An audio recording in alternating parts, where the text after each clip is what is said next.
Qu'est-ce qu'une personne obstinée? C'est quelqu'un qui ne démord pas de son idée et que rien ne parviendra à détourner de sa voix. Ni logique, ni sentiment.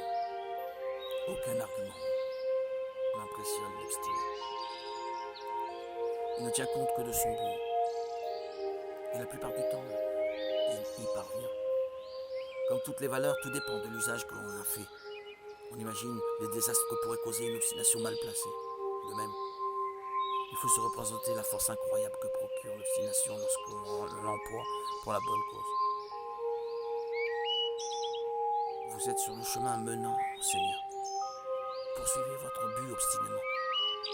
Ne tenez compte d'aucune logique, comme par exemple de ce que certains disent. Comment peux-tu prétendre prier avec ferveur alors qu'il n'y a pas 5 minutes tu commettais telle ou telle faute?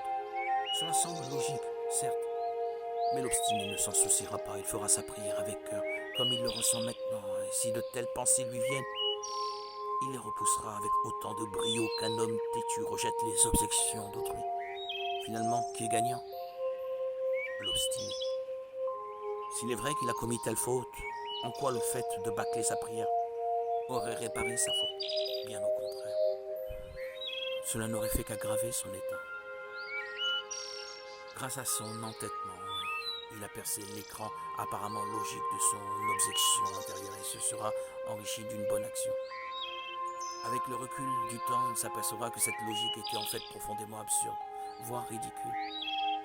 Il avait très peu de chances de démasquer le piège par la réflexion. Il a triomphé grâce à son obstination. Il en va de même des difficultés qui peuvent nous causer notre entourage, et contre lesquelles, bien souvent, l'obstination demeure la seule réplique efficace. Dans certains cas extrêmes, il sera préférable d'être considéré comme, ou même traité d'obstiné plutôt que de se livrer à des polémiques affaiblissantes et stériles. Avec un peu de perspicacité, vous essaierez de discerner, dans les débats qui vous sont proposés, s'ils offrent une possibilité d'enrichissement ou s'ils sont simplement des provocations. Dans le premier cas, il convient d'accepter le dialogue. Dans le second, il faudra s'y refuser en maintenant obstinément son point de vue. Ces principes, comme d'autres, sont de précieux conseils qui nécessitent souplesse d'esprit, expérience et mieux encore, des exemples vécus. C'est auprès de ces précautions que la recherche pourra se poursuivre et aboutir à la bonne application du conseil. Aussi, gardez-vous des conclusions trop rapides qui pourraient vous amener à des interprétations erronées. Il serait possible de s'étendre plus amplement sur ces idées, de mieux les développer, mais pour éviter de sombrer dans le moralisme.